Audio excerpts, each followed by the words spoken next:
Hello hello everyone, you are welcome to wireless era and देख सकते हैं अभी तक आपको यूनिट नंबर 5 तक मिल गया होगा वन शॉट। मतलब यूनिट नंबर 3 का मैं सेकेंड टाइम मतलब वीडियो शूट कर रहा हूँ। आई एम रियली मतलब क्या ही कहूँ, I can't express in a word कि what the I mistake did. Just आप देख सकते हैं कि यूनिट नंबर फर्स्ट जो आपका मशीन का है, यूनिट नंबर सेकेंड, एंड अभी तक यूनिट नंबर 5 तक हमने अपलोड कर दिया। यूनिट नंबर 3 हमने अपलोड किया था, 36 मिनट का वीडियो बना था, but I don't know why कैसे प्रोसेसिंग में चला गया। चलिए इस बार तो 36 मिनट का वीडियो मैं नहीं बनाऊंगा, कोशिश करूंगा कम से कम वीडियो मतलब लेंथ बनाया जाए, क्योंकि फिर से वही चीज़ को रिपीट करना एंड मतलब बोलना इट्स नॉट मीन्स अच्छा नहीं लगता है। बट नो वे, इस बार थोड़ा मैं और थोड़ा अच्छे से बताऊंगा, क्योंकि एक बार मैं वीडियो बना दिया हूँ तो ऑब्वियसली जो वीडियो की लेंथ है वो थोड़ी सी कम होगी। तो चलिए, जो special electrical machine one shot है, यूनिट नंबर 3 का नाम है स्विच रिलक्टेंस मोटर।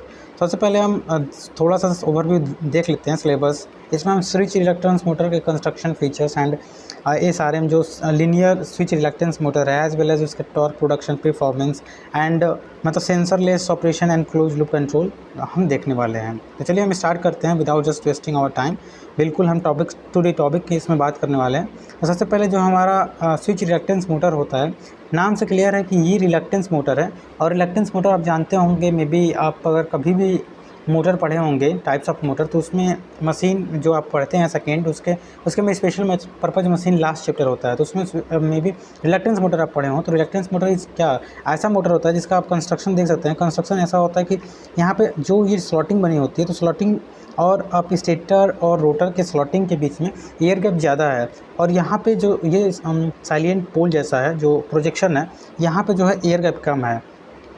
एंड आप जानते होंगे कि एयर गैप जो होता है डायरेक्टली प्रोपोर्शनल टू रिलक्टेंस होता है। जितना ज़्यादा एयर गैप होगा उतना ज़्यादा रिलक्टेंस होगा। तो मेन प्रिंसिपल हमारा रिलक्टेंस मोटर का होता है कि वो हमेशा मिनिमम जो होता है ना, मिनिमम रिलक्टेंस में रहना चाहता है। आप जानते होंगे कोई भी ऐसी चीज़ है, जैसे करंट कहाँ से कहाँ फ्लो करना चाहती है। करंट जो फ्लो करना चाहती है वो हाई रेजिस्टेंस से लो रेजिस्टेंस की तरफ हमारा करंट भी फ्लो करना चाहती है। Any one don't want to मतलब stay in that field where they have to feel some kind of more disturbance. तो सेम एज इट इज़ हमारा स्विच रिलक्टेंस मोटर, ये जो है हम जो स्टेटर है देख सकते हैं, स्टेटर का ये रोटर है, ये जो इनके बीच में जो ये योक और स्टेटर और जो मतलब ये पोल है, इनके बीच में थीटा इक्वल टू 0 है।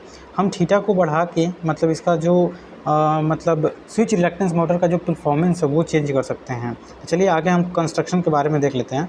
तो कंस्ट्रक्शन में जो भी अभी तक मोटर आप पढ़ते हैं उसमें रोटर आता है और स्टेटर आता है। तो स्टेटर जो होता है इसका स्विच रिलक्टेंस मोटर का स्विच रिलक्टेंस मोटर का made up of silicon steel, and इसमें स्टैंपिंग किया जाता है क्योंकि एडी करंट से बचना होता है। सेम एज इट इज़ अगर हम बात करें तो जो हमारा मतलब स्टेटर होता है वो कभी भी मतलब लिखा है कि the number of pole and stator can be even और ऑड में ही होता है। एंड स्टेटर और स्लॉट जो होता है रोटर के स्लॉट के बराबर नहीं होना चाहिए। एज इट इज़ बहुत सिंपल है, आप खुद पढ़ सकते हैं। मैं जब पहली बार वीडियो बनाया था, मे बी उसमें बहुत एक्सप्लेन किया था, तो इसमें मैं उस चीज़ को बिल्कुल नहीं कंसिडर करूँगा जो आप पढ़ सकते हो। तो आप रोटर के बारे में पढ़ लेना, रोटर भी सिलिकॉन स्टील का बना होता है और number of pole of rotor different from the stator. ये पोल और रोटर के नंबर स्टेटर मतलब क्यों डिफरेंट होते हैं, आपने मशीन में पढ़ा होगा। अगर स्टेटर और रोटर का पोल मतलब रोटर का पोल और स्टेटर का पोल अगर सेम कर दिया जाए तो हमारा जो होगा कोगिंग क्रॉलिंग का मतलब इफेक्ट आना पड़ेगा। कोगिंग क्रॉलिंग का होता है ये आपको जानना पड़ेगा, क्योंकि ये यहाँ पे बताने का चीज़ नहीं है, ये मशीन सेकंड में आप पढ़ चुके होंगे। तो कंस्ट्रक्शन मैंने जैसे बताया, यहाँ पे देख सकते हैं ये हमारा स्लॉटिंग है। इनके बीच में ये इन दोनों के बीच में यहाँ पर 30 डिग्री हमने लिया थीटा, यहाँ पे इन दोनों के बीच में हमने 60 डिग्री थीटा लिया। स्टार्टिंग में 0 डिग्री थीटा दिया, तो थीटा को बढ़ा के हम घटा के टॉर्क पे हम क्या कर सकते हैं, जो हमारा स्विच रिलक्टेंस मोटर है उसका टॉर्क को चेंज कर सकते हैं। तो आगे हम देख सकते हैं जो हमारा स्विच रिलक्टेंस मोटर है वो प्रिंसिपल जो होता है मतलब डेल एल बी अपान 5 आप जानते होंगे एज अ पोजीशन। इस पोजीशन का यूज करके मतलब जो हमारा स्विच रिलक्टेंस मोटर है इस प्रिंसिपल पे वर्क करता है। और यहाँ पे लिखा है कि the rotor moves 30 degree due to मतलब वाइंडिंग इज 0। मतलब यहाँ पे मेन चीज़ है ना कि जो speed increase the load torque requirement also change. तो स्पीड चेंज होगा तो हमारा टॉर्क भी चेंज होगा। When the average develop torque more than the load torque. तो ऑब्वियसली लोड टार्क और आप मतलब स्पीड के बीच में रिलेशन आप जानते होंगे कि यहाँ पे यही लिख रहा है कि स्टैटिक जब मतलब at a steady state condition the power drawn from the main equal to the time rate of the energy store in the magnetic field. तो स्टडी स्टेट कंडीशन में जितना मतलब हमारा पावर ड्रान होता है वो एनर्जी स्टोर के बराबर होता है। तो it's all about study state condition, मतलब स्टडी स्टेट कंडीशन के बारे में बताया। फिर हम जो हमारा स्विच रिएक्टेंस मोटर होता है उसके कंस्ट्रक्शन में हम बात करेंगे। तो इसके कंस्ट्रक्शन में 2 डिफरेंट टाइप ऑफ हम LSRM। देखिए अभी तक हमने स्विच रिएक्टेंस मोटर देखा, अब नया टॉपिक है लीनियर स्विच रिएक्टेंस मोटर।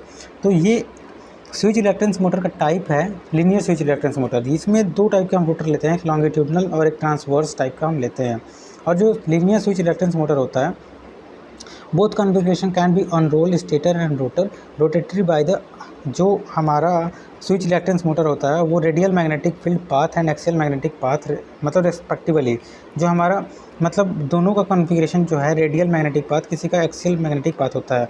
और जो हमारा मतलब यहाँ पे लिखा है the flux path longitudinal machine in the direction of the translator motion, the transverse flux has a perpendicular flux to the direction of translating motion. तो हमारा जो मतलब LSRM है वो लीनियर मोशन जो होता है, अभी तक आप रोटेशनरी मोटर पढ़ते होंगे कि जितने मोटर है रोटेशन करते हैं, लेकिन ये लीनियर जो है मतलब लॉन्गिट्यूडनल ट्रांसवर्स आप पढ़े होंगे। तो ये मतलब हमारा जो है लीनियरली मोशन करता है।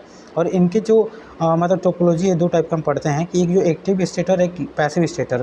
तो एक्टिव स्टेटर क्या होता है, जो जिसमें हम स्टेटर में वाइंडिंग का यूज़ करते हैं, और पैसिव जो होता है जिसमें हम वाइंडिंग का यूज़ नहीं करते हैं। आगे हम लीनियर जो हमारा स्विच रिएक्टेंस मोटर है उसका हम कंस्ट्रक्शन देखेंगे। तो देखिए हमने यहाँ पे A फेज़ लिया, B फेज़ लिया, C फेज़, D फेज़, उसके बाद A और A' फेज़, B फेज़। इसका ऐसे हम कंस्ट्रक्शन करते हैं कि ये जो पहला फेज़ हो गया और ये दूसरा हमारा फेज़ हो गया, ठीक है। ये हमारा longitudinal magnetic field path configuration है। हमने बताया कि 2 टाइप का कॉन्फ़िगरेशन होता है हमारा, एक लॉन्गिट्यूडनल मैग्नेटिक पाथ कॉन्फ़िगरेशन और दूसरा जो होता है हमारा ट्रांसवर्स मैग्नेटिक पाथ। तो ट्रांसवर्स मैग्नेटिक पाथ में आप देख सकते हैं T1, T2, T3, T4 लिया हुआ है और मूविंग इन दिस डायरेक्शन। तो देखिए इसमें कुछ ऐसा चीज़ नहीं है कि जिससे हम बताएं और आप अंडरस्टैंड कर सकें। ये linear switch reactance motor means ये एक स्पेशल टाइप ऑफ मोटर है जिसका कंस्ट्रक्शन आपको याद ही करना पड़ेगा। There is no any shortcut की from which you can learn. So 2 type का हमारा स्विच रिएक्टेंस मोटर, पहला हमने लॉन्गिट्यूडनल मैग्नेटिक पाथ कॉन्फ़िगरेशन और दूसरा ट्रांसवर्स मैग्नेटिक पाथ कॉन्फ़िगरेशन हमने बताया। आगे जो है हम वर्किंग का बात करेंगे। तो वर्किंग जो होता है हमारा लीनियर स्विच रिएक्टेंस मोटर, तो LSRM जो होता है इलेक्ट्रिक मोटर होता है, with translational force production occur by the tendency of moving part toward the separate stationary. आपने देखा कि स्टेशनरी पार्ट रोटेशनरी पार्ट जो है उनके कारण जो वेयर मतलब इंड्यूस होता है, मतलब हमारा स्टेटर में जो भी हम सप्लाई देते हैं उसके कारण जो हमारा रोटर है उसमें भी हमारा फ्लक्स इंड्यूस होगा, जिसके कारण जो होगा LSRM जो होगा वो लीनियर या ट्रांसलेटरी फोर्स के कारण हमारा जो है मोशन जो है स्टार्ट हो जाएगा। As well as second point में क्या लिखा हुआ है कि जो हमारा स्विच रिएक्टेंस मोटर होता है describe the winding excitation different phases achieve from the continuous and linear motion. उसके बाद मतलब जैसे ही इसमें स्विच रिएक्टेंस मोटर में डिफरेंस फेजेस से मतलब इंडक्शन होगा मतलब उसके रोटर में, और ये हमारा कंटिन्यूअल लीनियर मोशन जो है स्टार्ट कर देगा। एज वेल एज आगे हम बात करते हैं तो ये आप पढ़ सकते हैं, इसमें सब कुछ दिया हुआ है, मतलब पॉइंट्स सब दिए हुए हैं, आप पॉइंट देख सकते हैं। By having switch on the generated flux additive form, मतलब जब जैसे ही हम स्विच रिएक्टेंस मोटर के स्टेटर में वाइंडिंग देते हैं मतलब सप्लाई देते हैं, फ्लक्स जनरेट होता है एंड ऐसे जनरेट होता है कि when the phases is set to be align position translatory phase are the perfectly aligned with the stator. तो जैसे ही हम अलाइन करते हैं मतलब ऐसे फेज को अलाइन करते हैं कि हमारा ट्रांसलेटरी पोर्ट जो होता है वो परफेक्टली अलाइन हो जाता है एंड इन दिस वे हमारा जो होता है हमारा स्विच रिएक्टेंस मोटर वर्क करता है। और डिफरेंट वे में इन अदर हैंड हम मिनिमम रिएक्टेंस पोजीशन के नाम से जानते हैं, जिसमें कि अनअलाइन पोजीशन होता है और अलाइन पोजीशन अनअलाइन पोजीशन दोनों टाइप से हम इसको वर्क में लाते हैं। उसके बाद जो हमारा operating mode of switch reactance motor है सिंगल फेज़ मोड होता है और दूसरा चॉपिंग मोड होता है। तो सिंगल फेज़ मोड क्या होता है, जिसमें हाई स्पीड मोड होता है। याद रखिए जो हमारा स्विच रिएक्टेंस मोटर या स्विच रिएक्टेंस मोटर में 2 फेज़ होता है, सिंगल फेज़ मोड जिसमें कि हमारा हाई स्पीड गेन होता है।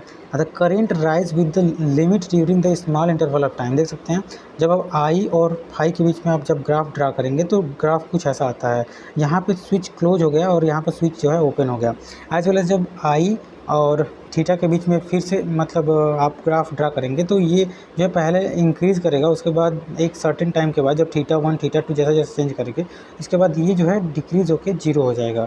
तो ये सब आप देख सकते हैं। ये फर्स्ट साइकिल में क्या होगा, मतलब फर्स्ट साइकिल में ये जो हमारा आई जो है मतलब करंट जो है इंक्रीज़ होगा, और उसके बाद सेकेंड जब हमारा साइकिल जिसमें कि हमारा ये मतलब क्या कह सकते हैं, इसमें हमने पॉजिटिव साइकिल, इसमें हमने नेगेटिव दिया, इसमें हमारा जो है डिक्रीज़ होने लगेगा। तो ये आइडियल करंट वेव फॉर्म बता रहा है, और टिपिकली ये जो है मतलब बता रहा है ये आइडियल नहीं है, ये जो है typically wave form for the phase current and voltage of the sine mode, sine phase mode के लिए है, ठीक है। उसके बाद दूसरा हमने मोड बताया कि PWM, जैसे कि चॉपिंग मोड बोलते हैं। In this mode low speed mode इसे हम कहते हैं, और this phase winding get excited from the period of sufficiently long, ठीक है। तो ये जो है बहुत लॉन्ग टाइम के लिए हमारा चॉपिंग मोड होता है। चॉपिंग मोड में जो होता है, सबसे पहले हम डायोड रेक्टिफायर लेते हैं, फिर उसके बीच में एल और सी हम लगाते हैं, power converter, switch reactance motor जो है कनेक्ट होता है लोड से, एंड इसमें पोजीशन जो है फीडबैक के लिए हम कंट्रोलर लगाते हैं जो कि हमारा स्पीड को सेट करता है। तो ये दूसरे टाइप का मतलब जो कॉन्फ़िगरेशन है वो जो है चॉपिंग मोड है, जो कि लो स्पीड के लिए हम यूज़ करते हैं। ये जो डायग्राम है, डायग्राम ज़रूर याद करिए, भले आपको मतलब थ्योरी ना याद हो, लेकिन डायग्राम आपको बिल्कुल याद होना चाहिए। उसके बाद ऑपरेटिंग मोड हम पढ़ते हैं। ऑपरेटिंग मोड जो मतलब operating mode of switch reactance motor, तो यहाँ पर लिखा है कि this is achieve by installing the current sensor in the phase of the मतलब यहाँ पर स्विच रिएक्टेंस मोटर का ऑपरेटिंग मोड सबसे पहले by installing the current sensor हम इंस्टॉल करते हैं, because we want a very precise मतलब इसका जो वर्किंग है। This current sensor control tendency on and off, मतलब ऑन एंड ऑफ को सेंस करता है converter component in order to hold the current function of the rotor, मतलब as मतलब फिगर में दिखाया हम करंट सेंसर का यूज करते हैं। एंड जो आई मैक्स और आई मिनिमम है, upper and lower prescribe chopping mode of phase of the current I not of the value. And यहाँ पर दिखा है कि upper if the upper and lower limit of the each phase shifted up and down means the value of current would be alter.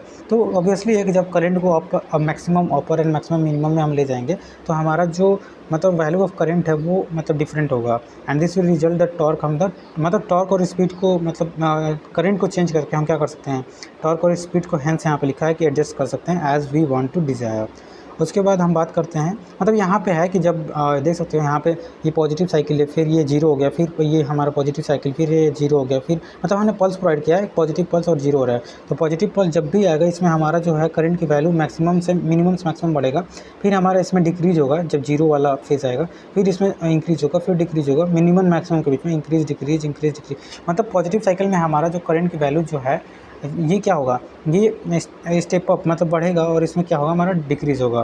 तो आप ये देख सकते हैं। तो सबसे पहला टी ऑन टाइम है, जिसमें कि हमारा टी ऑन है, ये टी ऑफ टाइम है, T on time, T of time. ये देख सकते हैं, बना सकते हैं अपने आप भी, प्रैक्टिस कर सकते हैं। ऐसा कुछ नहीं है कि जिसमें समझाया जाए मशीन टू मशीन फॉर्स, ऐसा नहीं है कि जिसमें कंसेप्ट है और कंसेप्ट को समझाया जाए। आप ये टॉर्क जो मतलब derivation of torque equation for SRM आप याद कर सकते हैं। V equal to I R del जो है लेमडा अपन डेल टी होता है, जहाँ आर जो है resistance of the phase winding, flux जो है lambda equal to flux linkage है। और यहाँ से आप मतलब जैसे जैसे दिया हुआ है, इसमें कुछ मैं समझा नहीं सकता, क्योंकि मैं भी दूसरी बार या पहली बार ही पढ़ रहा हूँ। एक बार PPT बनाया, एक बार फिर वीडियो बनाया और फिर पढ़ रहा हूँ। तो सब कुछ दिया है कि डेल जो लेमडा अपन आई है उसको हम क्या कहते हैं, slope of the magnetic field, ये इंक्रीमेंटल इंडक्टेंस है, ये रेजिस्टिव लूप है। सब कुछ दिया हुआ है, इसमें कुछ ऐसा नहीं है कि जो आप PPT पढ़ेंगे तो समझ में नहीं आएगा। उसके बाद जो डेरिवेशन करेंगे, तो यहाँ पे 10 the equivalent SRM of the each phase resistance incremental, आपने देखा कि इंक्रीमेंटल है, ड्यू टू इंक्रीमेंटल जो इंडक्टेंस होता है जीरो होता है। एंड आफ्टर डैट व्हेन जब इसको मल्टीप्लाई करेंगे equation in both side I से, तो VI हो जाएगा I स्क्वायर R dL/dt। तो VI जो है हमारा इलेक्ट्रिकल एनर्जी का मतलब ये P इक्वल टू VI होता है। आप जानते होंगे P इक्वल टू VI होता है, तो वही दिखा रहा है कि पावर इक्वल टू इतना हो जाएगा। एंड लास्टली हमें power associated with energy storage निकालना है। Power associated with energy storage निकालना है, तो हम निकालेंगे P equal to L I del I by D T 1/2 I square omega मतलब डेल एल। ये आप लास्ट में याद कर लीजिए, दैट्स इट, सिंपल। तो इतना आप कर सकते हैं, एक एक चीज़ पढ़ लीजिएगा, एंड देन अगेन जो है मतलब सब्स्टिट्यूट करिएगा जो भी इक्वेशन दिया हुआ है, एक दो बार आप प्रैक्टिस कर लीजिएगा, एंड फाइनली आपका टॉर्क भी डेवलप, जो टॉर्क का फार्मूला आ जाएगा, टॉर्क का फार्मूला क्या आ जाएगा, T equal to 1/2 I square L del L by del theta newton metre. तो ये भी आप याद कर सकते हैं, कम से कम मेन फार्मूला आप याद कर लो, और बीच में कुछ भी लिखो कोई डिफरेंस नहीं। ठीक है, नंबर बस इतना ही पाना जितना कि हम पास हो जाए। ये हमारा 3 क्रेडिट और ये मतलब इलेक्टिव सब्जेक्ट है। और बार बार मैं कह रहा हूँ कि as far as I know कि कंपटीशन एग्जाम में उतना ज़्यादा नहीं इंपॉर्टेंट है, जो इंपॉर्टेंट है उसको हम पढ़ते हैं, लेट्स इट। स्पीड और कैरेक्टरिस्टिक देखेंगे। सबसे पहले मैंने बताया कि 2 फेज़ में काम करता है। पहला चॉपिंग मोड जिसमें कि करंट लिमिटेड होता है, दूसरा जो है ये इंक्रीमेंट कर रहा है कांस्टेंट पावर, और ये इसमें जो हमारा फ्लक्स है फिक्स्ड है। इसमें चॉपिंग मोड ये हमारा फ्लक्स जो इंक्रीमेंट कर रहा है, यहाँ पे फ्लक्स जो है फिक्स्ड है। ये करंट लिमिटेड मोड है और इसमें करंट को लिमिट किया गया है। इसमें कांस्टेंट पावर और न्यूट्रल मोड। तो पहला जो है टॉर्क हमारा कांस्टेंट रहेगा, ठीक है। उसके बाद टॉर्क जो यहाँ पे भी कांस्टेंट, टॉर्क यहाँ पे भी कांस्टेंट। और जैसे जैसे हम मतलब चॉपिंग मोड में आप देख सकते हैं ऐसे रहेगा, जैसे हम फ्लक्स इंक्रीमेंट होगा तो ये हमारा टॉर्क जो है डिक्रीज़ होगा, एंड फिक्स मोड में भी हमारा टॉर्क जो है थोड़ा सा डिक्रीज़ होगा। इन दिस वे आप टॉर्क वर्सेज ओमेगा के बीच में जो है ग्राफ जो है मतलब कैरेक्टरिस्टिक जो है देख सकते हैं। एज वेल एज स्पीड, जो हमारा स्पीड और जो मतलब टॉर्क कैरेक्टरिस्टिक है उसमें रीजन 1, रीजन 2, रीजन 3। तो रीजन 1 आपने देखा कि लो स्पीड रीजन, आपने देखा कि जो चॉपिंग मोड होता है वो लो स्पीड रीजन के लिए होता है। एंड इसमें जो होता है करंट जो होता है rise almost intensely after the turning on of the back EMF small EMF होता है। एज द रोटर मतलब back EMF sooner comparable to DC voltage necessary. मतलब सब कुछ लिखा हुआ है यार, अब मैं इसमें क्या ही पढ़ूँ, फिर मैं पढ़ूंगा फिर वही चीज़ बोलूँगा। तो इससे बढ़िया है कि आप एक बार पीपीटी खोलना बस पढ़ लेना, दैट सिंपल। जो दूसरा हमारा मोड होता है back MF DC voltage high speed operation के लिए होता है, जो कि फेज कंट्रोल मोड भी बोलते हैं। और इसमें भी मतलब क्या करते हैं, the neutral characteristic of SRM when the operating mode fix मतलब voltage supply conduction angle will be मतलब सेम एज इट इज़ कि इसमें ऑफ करेंगे। और मतलब ये दूसरा हमारा मोड है। और थर्ड मोड आपने देखा, थर्ड मोड जो है फिक्स मोड था, जिसमें कि हमारा जो upper limit is when the मतलब half of the rotor pole pitch half of the electrical मतलब साइकिल के बराबर हो जाएगा। एंड देन क्या होगा, torque in this region govern by the natural characteristic of the of 1/s। मतलब जैसा लिखा है यार पढ़ लेना खुद। मैं भी I am not so much dedicated about this subject, just इतना ही मैं भी पढ़ रहा हूँ कि सब पास हो जाऊँ। तो ड्राइव का सर्किट फॉर द एसआरएम, तो एसआरएम में 2 टाइप के हमारा मतलब सर्किट होता है। एक बाई फिलर होता है, एक विदाउट बाई फिलर होता है। देखिए बाई फिलर से 2 फिलर, जिसमें 2 वाइंडिंग होता है, एक वाइंडिंग 2 वाइंडिंग, दोनों म्यूचुअल इंडक्टेंस लिखा होगा in this bifilar winding.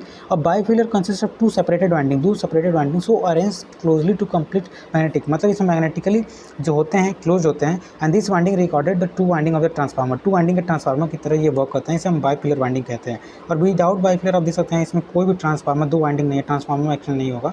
सब कुछ यहाँ पे लिखा होगा कि विदाउट बाई फिलर में क्या होता है। विदाउट बाई फिलर वाइंडिंग दूसरा होता है, जिसमें कि कोई भी 2 स्विचिंग डिवाइस हमें मतलब फीडबैक के लिए यहाँ पे लिखा है कि we do not use bifilar winding but we require. इसमें 2 स्विच के हमें रिक्वायर होता है, स्विच 1 और 2 डायोड की रिक्वायर होता है। तो ये विदाउट बाई फिलर वाइंडिंग हो गया। By filler winding, without by filler winding देखा। उसके ड्राइव सर्किट फॉर एसआरएम के लिए drive circuit with single and मतलब सिंगल स्विच एंड डायोड पर वाइंडिंग। सिंगल स्विच, यहाँ पर सिंगल स्विच लेंगे, मतलब यहाँ पे लिखा है विद सिंगल स्विच डायोड पर वाइंडिंग। तो 2 स्विच ले लेंगे, डायोड ले लेंगे और इसका जो है फिगर बना देंगे अगर एग्जाम में आता है तो।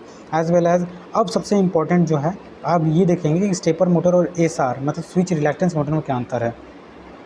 जो स्टेपर मोटर होता है वो स्टेप में रोटेशन करता है, लेकिन ये कंटिन्यूस रोटेशन करता है। मतलब ये सर्कल में रोटेशन करेगा, रोटेशनल ये जो होगा मतलब ये स्टेप वाइंडिंग रोटेशन करेगा। स्टेप मतलब जैसा हम स्टेप चाहें स्टेप में वो रोटेशन करेगा।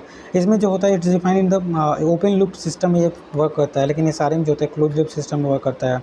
ये जो हाफ ऑपरेशन और ये माइक्रो स्टेप जो है कर सकता है, लेकिन ये स्टेप वाइंडिंग के लिए नहीं बनाया गया है। इसका पावर रेटिंग जो होता है लो होता है, इसका जो है पावर रेटिंग हाई होता है अप टू 100 हार्स पावर की तरह। और इसकी एफिशिएंसी लो होती है, इसकी एफिशिएंसी जो होती है हाई होती है। देन आफ्टर हम बात करेंगे मतलब यहाँ पे लिखा है कि why the rotor position sensor. मतलब हम रोटर में सेंसर क्यों लगाते हैं, क्योंकि it's normally necessary to rotor position sensor for मतलब कम्युनिकेशन एंड स्पीड फीडबैक। तो स्पीड में क्या चेंजेस हमें करना है, एक फीडबैक लेने के लिए हम सेंसर क्यों यूज करते हैं। तो यहाँ पे लिखा है कि turning on and of operation of the various device of the power signal obtain by the semiconductor switch is the मतलब यहाँ पे सब कुछ लिखा है कि पोजीशन सेंसर हम क्यों यूज करते हैं, just because we want a communication and know to the position sensor. And after that we are going to understand 2 type of maybe method of rotor position sensor, sensorless operation, और मतलब switch reactance motor में sensor का use कर सकते हैं rotor में, और मतलब एक विदाउट सेंसर। तो rotor position with the sensor operation, sensor operation जब करते हैं तो स्विच रिएक्टेंस मोटर जो होता है satisfactorily the motor phases excited with the rotor determine the control therefore having the knowledge of rotation. अब ऑब्वियसली है कि रोटर का पोजीशन हमें मिलेगा, फीडबैक मिलेगा जब हम रोटर में क्या करेंगे, जब सेंसर का यूज करेंगे। तो ये सब कुछ ये थ्योरी में लिखा होगा, आप एक एक चीज़ पढ़ लेना। एंड विदाउट सेंसर में क्या होगा, देखिए सेंसरलेस ऑपरेशन। तो सेंसरलेस ऑपरेशन में क्या होगा कि in general torque speed control of the switch reactance motor position feedback from the encoder resolve is necessary, तो रिसॉल्व करना नेसेसरी होता है। However in order to reduce the cost, मतलब अगर हमें कॉस्ट रिड्यूस करना है स्विच रिएक्टेंस मोटर का तो हम सेंसरलेस ऑपरेशन का यूज करेंगे। और ऑब्वियसली सेंसरलेस ऑपरेशन का हम अगर यूज करते हैं तो कॉस्ट जो होगा वो जो होगा कम होगा। And position sensorless control of the SRM become alternative solution of the, ये अल्टरनेटिव सोल्यूशन हो जाएगा। इस बिना यूज के भी हम एसआरएम को मतलब वर्किंग फंक्शन में ला सकते हैं।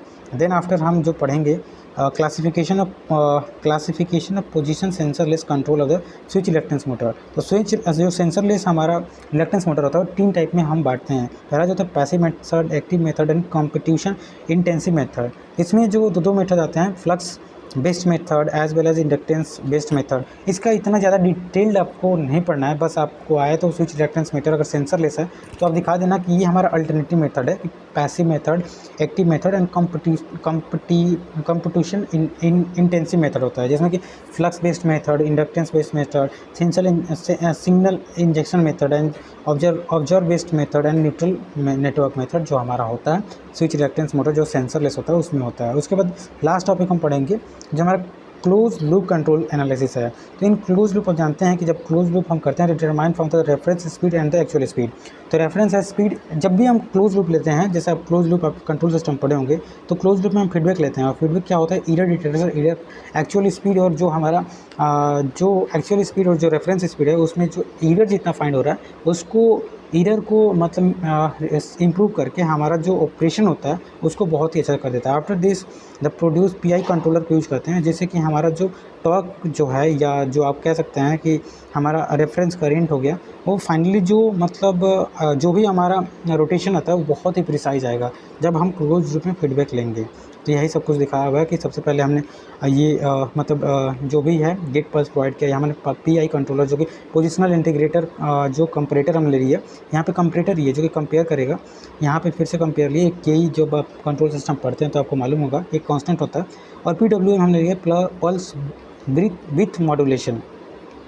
यहाँ पर मोटर है और यहाँ पर स्विचिंग सिग्नल जनरेटर है, और इनको जो है फीडबैक से हमने कनेक्ट किया। जैसे हम फीडबैक से कनेक्ट करेंगे हमारा जो मतलब इसमें क्या कह सकते हैं कि मतलब फीडबैक कंट्रोल के कारण हमारा जो फाइनली जो मोटर है उसका बहुत ही प्रिसाइज और बहुत ही अच्छा जो है स्पीड में हम परफॉर्मेंस देख सकते हैं। उसके बाद एडवांटेज देखते हैं। एडवांटेज जो होता है ये बहुत ही कंस्ट्रक्शन सिंपल एंड रोबस्ट होता है। रोटर जो होता है मतलब एसआरएम का स्विच रिएक्टेंस मोटर में कोई भी वाइंडिंग, कोई भी स्लिप, कोई भी ब्रश हम नहीं लेते हैं, इसीलिए लेस मेंटेनेंस होता है। नो परमानेंट मैग्नेट, कोई परमानेंट मैग्नेट की ज़रूरत नहीं होती। और मतलब जो हमारा डेवलप होता है torque does not depend on the polarity of the current phase. सबसे इंपॉर्टेंट कि इसमें जो टॉर्क होता है वो कोई भी फेज की पोलरिटी पे डिपेंडेंट नहीं होता है। एंड डिसएडवांटेज ये होता है कि इसमें हमें पोजीशन सेंसर की नीड होती है। हमें अगर पोजीशन सेंसर का यूज़ करेंगे तो हमारा जो मोशन है बहुत ही एक्यूरेट और प्रिसाइज मिलेगा। लेकिन अगर पोजीशन सेंसर का हम यूज़ नहीं करना चाहते हैं तो अभी हमने 3 आपको मेथड बताया, ये तीनों मेथड का यूज़ करके जो है सेंसरलेस ऑपरेशन हम कर सकते हैं, passive, active and competition intensive method. तो it's all about the means switch reactance motor. And lastly हम एप्लीकेशन देख लेते हैं। तो एप्लीकेशन जो है washing machine, vacuum cleaner, automobile application and robotic control operation में इसका यूज़ किया जाता है। It's all about your third unit. And finally जो आपका मतलब स्पेशल इलेक्ट्रिकल मशीन है, इसमें भी जितने भी आपके 1 शॉट है सभी कंप्लीट हो गए। तो आई होप आपको मतलब वीडियो से कुछ इन्फॉर्मेशन मिला होगा। तो अगर अच्छा लगा तो please like, share and subscribe. Thank you.